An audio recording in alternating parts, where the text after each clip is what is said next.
Hello guys, maing buntag. Padung nami og Tobermory, Bruce Peninsula. Ang itinerary karon is padung sa Grotto, then Flower Pot Island, tas Lighthouse. While the travel me is mag story ami sa mong experience diri sa Canada, so sa pag-abot sa mga worst experience o mga nindot na experience sa madali. Bantay di ka mo istorya. Ikaw man akong guest. Wala talagang sabutan. Ako yung host dre, buang. Sige. Oo ba? So, unsa man imong sagot imong pag-abot? Unsa man imong una ta sa kaning Libuga sa host doy. Worst na mga experience nimo. Worst sa tadaan para padung sa mga nindot. Kanang sa imong work, sa mga tao, basta sa mga palibot ana. Kaya mong nabantayan lang dali pag-abot nimo nga wala nimo na experience sa Pilipinas.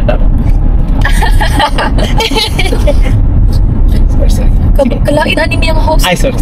Kabati jud batasan makita jud ang mga katag. Mao na yung nana tsaka bully sa ako, so mao na siya akong na-experience din sa ginabuli ko perme. Sige na. Yara ikat ba? So worst experience as to people so far, murag mahandle ra tanan English. akong kuan. Bantay ka, English dapat imo ang question. Ako yung vote ka. Ayos. Diba guys, dapat kuan kung English ang question, English ang tupag. Kung Bisaya ra. Sige, Bisaya lang tayo. Bisaya. Kasi maglisod ka English ba? Ah? Ako na mag-adjust. Mao pa. Oto, kung ano man, okay ra ang mga tao today. Very considerate and very kuan sila, empathetic, na kay ma-encounter ng mga medyo Karen, pero maihap ra jud sila. I think the worst part of being here that we haven't experienced in the Philippines is the weather. Like, grabe ang seasons nga mag-change ba kanang murag usahay kay you look forward for another season to come, pero pag naa ang season is you wish for the next one again kay labaw na og winter, makahilak jud ka while walking under the snow kay grabe jud ka tugnaw niya, grabe ka kapoy ayo pagkatawa sa ko. Unsa man imong master itong bago ka naabot diri niya, bago nimo na experience ang snow. Nindot ba siya? Oh, nindot jud siya, as in we're just, wow, very magical. Like nindot kay siya tanahon guys, pero pag naa ka sa gawas unya nibaga na siya maayo, tsada na jud siya sa una, pero pag mubaga na siya maayo, wa na jud lampi, di na jud kagaran. Ano siya, pero kanang kuan siya, more siya, that's just how life is. Every season is different. You just have to get through for every season nga mo agi. Grabe ka. English yung mga question. And sa imong work, English. How about your work experience here? Have you ever like experienced bullying or racism? So, so far, there's no bullying at work, I would say. Or masin ako lang siya ng bully, pero dili ko siguro. Kanang, I think dili kaayo sila, like, kung mag-apply ka diri of work, is dili sila kayo mangutana, like, your age, your country of origin. They would ask you if you can do the job, and then if you are willing to commit to the job, and then, tas bayaran ka nila every minute nga trabaho ka sa ilaha. And if there is a holiday, even if you're not working like statutory holiday, you will get paid. And if you will kanang magtrabaho ka sa statutory holiday, it's always 1.5. Like, no matter what, like government, private, applicable na siya sa tanan. So, dagan na lugar ka kwarta kay sunod-sunod man ang holiday karon. Daghan tao. So, kada po siya is another topic na po na siya. Like, kung makita niyo like, okay, paid lagi may ana. Pero, ang ilahang paid dire and then ang bills and expenses, I would say, medyo equate lang siya sa each other. Kay, balance na siya. Amo ra si brother ni balance siyang matrix. Dili ko ganahan na to sa iya, so di ko dayon ko kaning sa ni tawag kaning siyempre mohang work sa Pilipinas. Pag makakwarta ka niya dapat tagaan. Ibang work sa Pilipinas og diri is layo ra man gid siya kay ikaw go work ka sa office pag abot diri yun sa mo pag overcome. Wala na dapat. Masira na ako mag-usap, hindi na ako mag-kuhan ba? Dito, i-try ko na sa other people, good nga, kaya dili mo comfort person, i-try good. Master job. Ayun mo to. Kuan, dili, I don't know, pero depende siguro na siya yun sa pag kanang set imong mind before you come here. Kay of course kung ingrande imong life sa Pinas, although mine is not, pero ang akong sorry. Sige. Pero ako ang job sa Pinas is office job, pero pag abot dito sa Canada is more on like physical jobs yun siya, like not just your mind ang magkuan, pero physically magtrabaho jud kayo na like mahagod jud imong lawas. I think it's all about mindset. Kay before pa ko ni anhi dire nag-pray man ko kay Lord, ako nga Lord, whatever will be my job there, as long as maabot ko dito, I will figure it out pag naana na yung ko dito, because it's an opportunity not everyone has. So, mo to siya. I think yung nana lang. Kapoy gid siya. As in, pinaka first day, yun niya, nagtrabaho kag balik 8 to 9 hours niya. Tindog ra ka per me. Walay lingkod-lingkod. Ay, nari lingkod. Like, 30 minutes break. Wala, namatay siya. Namatay siya. Naligsan siya. Oh, kapoy gid siya. As in, mura jud og human ako og kanang out nga mo backlight ko from the bus station hatod sa balay mga nara sa mga 10 minutes, 10 to 15 minutes. Uy, sakit jud kayo akong tiil jud. As in jud nga mura jud kanang lami na lang jud kay matulog jud. Pero kadugayan kay maanad ra ka, and diha nimo masabtan nganong ang mga tao diri kay medyo fit, most of them, kay kanang trabaho is trabaho jud. Dili pwede nga kanang mas dagan ang chika kaysa trabaho. Trabaho is trabaho jud. Although dili tanan ingon na dire, pero most of the people ingon na jud siya. So yun na siya. Like, if you have a dream, you have to pay for it and you have to sacrifice. So ingon na ra. And wala na kayo makatunan. Okay na din ang hampog na maayo kay kang host. Sige. Kuan. Ikaw akong pangutanon. Sige, ako pong experience is like I came here as a student. Sheesh! Abot ko din as student, nauna man ko, tapos after a year pa din ka. After a year pa dayon, tapos nagkamot ko like sa una, pag start na ko is $15 per hour pa jud siya. Yeah. Pag abot na ko is 20 hours a week, 20 hours a week lang, ay 20 ba? 20 hours a week lang pwede mag-work, so medyo lisod yun kayo siya. Like, bayad sa bills, bayad sa rent, tanan-tanan, i-budget nimo. So, then sa mga work, mga tao, okay lang man mga tao. Samot na, kuhaan gid ko sa mga Bisaya, samot na mga Bisaya. Lagi grabe ka ng spark basta Bisaya imong makastorya. Padungog lang nila na gastorya kag Bisaya. Bisaya ka? Nag-asa ka man. Nindot. Grabe jud. Walay judgment sa mga Tagalog ha, pero I think sa mga Bisaya lang is nami lahi among connection sa each other. Kay basin misinterpret. Wala pong judgment sa Tagalog na mga tao, or di ba ang pangit namin mag-Tagalog. No judgment, but it's just that siguro for Bisaya people, we have different spark if we hear someone na nagbe-Bisaya. Parang iba lang yung ma-feel namin. Pero no judgment sa mga Tagalog kasi marami din mga mababait and super nice na Tagalog friends. Yes. Tagalog. Yan. Yun, mga kuan ng nindoto ka ng kuan pag abot ni mo diri kay wala gid pag abot ako diri wala koy kaila, like ako lang jud wala nagsundo sa airport mo jud to pinaka worst. Nagulat ako sa airport og isa ka oras para makadto sa akong balay niya. Sa to wala koy plate. wala koy cash. Nya, wala koy may gani kay natong kuan katong credit card ba to? Ay BDO nimo nga mo akong gamit. So nakaabot ra pud ako sa Metrobank. Nakaabot ra pud ko sa kung katong akong balay na kuan. Tapos kaning shout out Metrobank. Then mga tao nga mga nagtabang sa web patong first na ko na balay is kaning mga Bisaya halos ang nagstay dito. Si Marvel, shout out Marvel, Ara, Andrew. Gabi dyan na sila. Medyo na silang nagtabang sa permero na. Unsa na lang na siya, wala na sila nga mga tao. Medyo na silang nagtabang sa pagsugod mo dyan ako din. Naghatag sa akong trabaho, tanan. Tatag winter jacket, allowance. Oo, winter jacket. Wala nga, allowance, mapagkaon, gabi. Idol. So, mga to siya. Kaning, then sa work, worst experience is kanang Pilipino Japon ang kuhan ba? Pilipino Japon ang mag-down sa mga bitaw. Tinood na siya. There is a gawas like bisag asa man siguro, pero kaning na-experience mo na ko like pangutan-an ka kaning lagi wala kayo ka-experience ani na work, pangutan-an ka na nakita mo yung nakita mo yung doon ganyan ganing i-compare ka tapos tignan din kagkuan mga di mayo nga putang ba Pero okay ra, walay hard feelings. Yeah, you just have to remember that it's not you, it's them, and there are things you cannot control, and that includes their character as a person. And Yep. it doesn't reflect on you as a person, it reflects who they are. Yeah. Bisag daghan na kay kag ginatrabaho, ilang makita kay mara jud pong kuan ba kaning tanaw nila kay wala hanang ka lingaw-lingaw lang kasi mong trabaho, wala kay trabaho, wala kay ginabuhat. Ug unsa man din dapat imong lingaw nimong kauglingon sa imong trabaho kay para kanang ma-enjoy nimo ba dili kay work lang. So, muna siya nga, pag ingunan na nagali, find another place that will value you. Pero mero ato wala okay ra ko istoryahan. Kadua okay ra Japon pagkatulo ana ko nga pag Sumbag.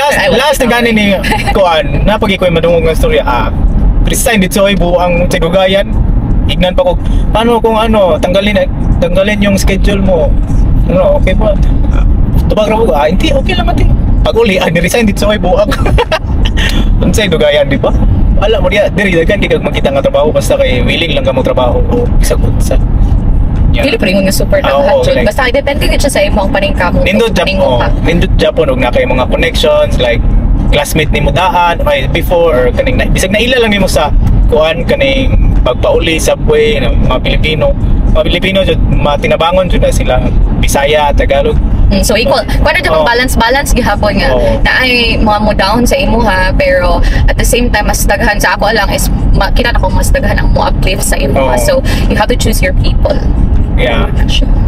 So, Napay isa nga very interesting kay Sa- kanang about sa kanang finances diri at kanang mapalit-palit like Oo. mga ana.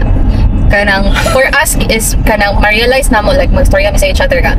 Kanang dinhi is very easy ra jud kayo makapalit og anything because you have your credit card. Pero na siya kuan, na siya pero like maka-apply ka credit card the moment you enter Canada. bisag wala kay kwarta, wala kay deposit. wala kay ka. deposit. Tagaan ka nila. Hirap sila mga promotion and everything. And open ka ng savings account, checking account, tingnan na, including a credit card, nasa yung package yan na.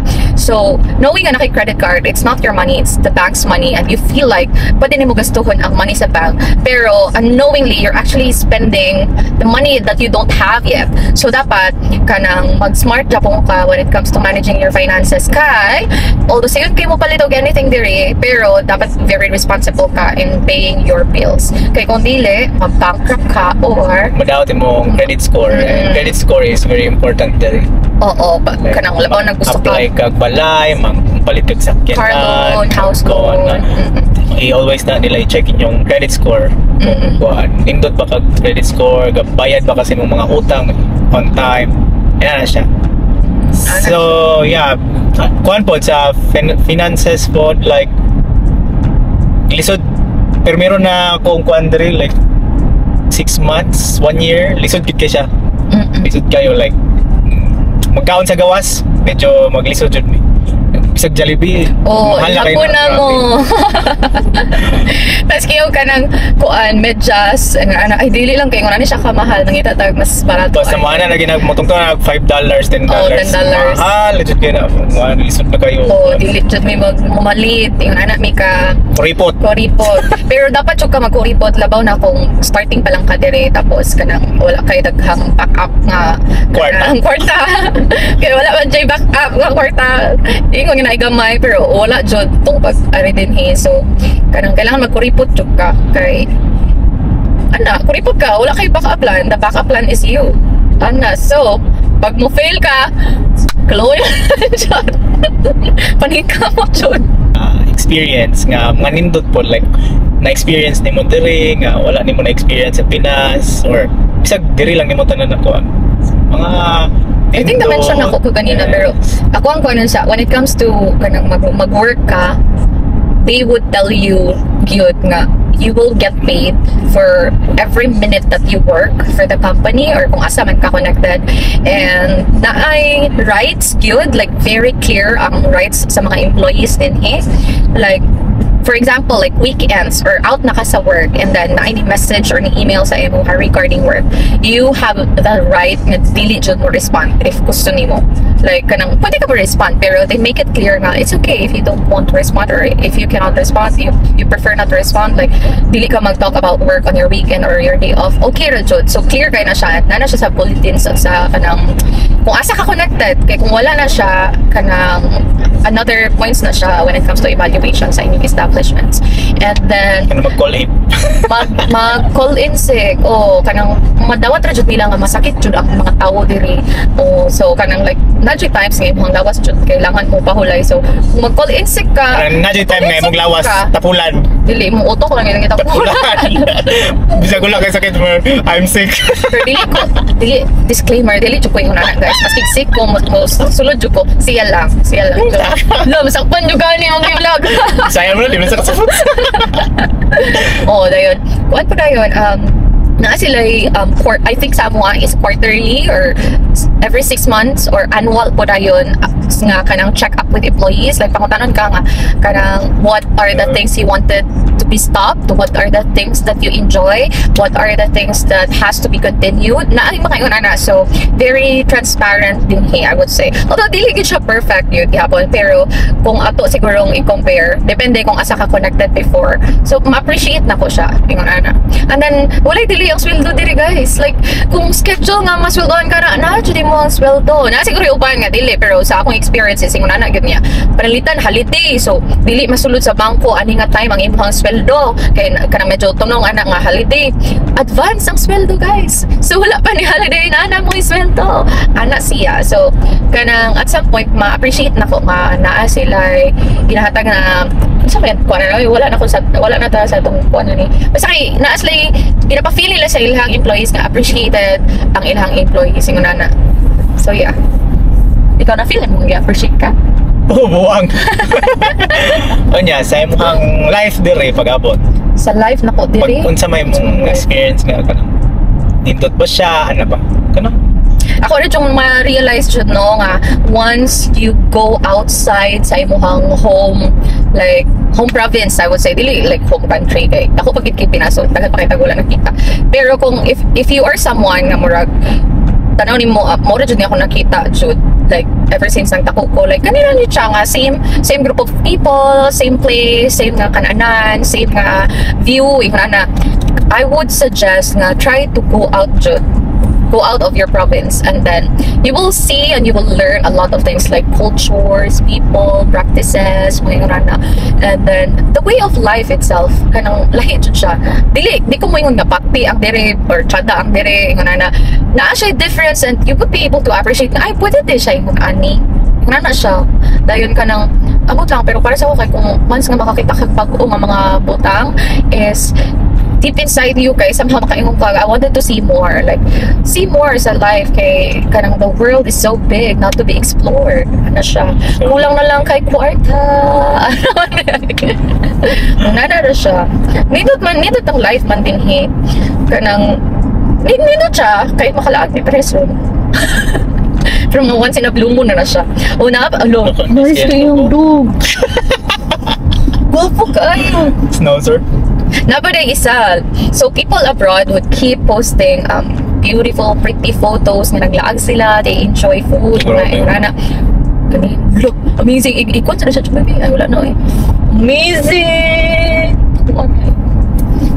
So going back, kanang siguro sa mga naa sa Pinas is kanang naatay different perception sa mga tao nga naa sa gawas, because depende sa unsa ilang post kay kanang di man ingon nga kanang tanan jud, pero kasagaran tao sa gawas is magpost nga naglaag, nagkaon, tsada og view, mga ingon ana. Pero napo ko makita man nga they would post about their kanang difficulties like lisod, like ang paningkamot, mga ingon ana. Pero mostly jud is mga nindot ang ilang gina-post. I would say nga kanang that's just very little part of how they live abroad, kay you will never know unless naadyo ka din like ma-experience nimo ang life every day. Ana, di ko moingon nga lisod, pero kanay nyo makita nga laag is katiting ra siya sa tanan nga trabaho o paningkamot sa mga naa dire. Kay ang abroad is dili just para sa mga tao na kanang tapulan or dili dili ka na mag-hustle hard. Kay kung naa ka din hustle hard lang jud ka, okay ra Ano? jud. Hello, oo. Saan ang tani? So yun na siya, wherever your heart kanang belongs, ato ka dito. Both tickets and Transblue. Here, na ako din mga kuan, Gani. mga parking. So, 24 minutes pa mo lagi. abot lagi. Asa gadi ka gaato? Basta, putlong sa nato na itong vlog, guys. Kaya Nawala naabot namin sa, naabot namin sa Bruce Peninsula. So, see you again. See you later. See you soon. Bye-bye. Thank you for watching.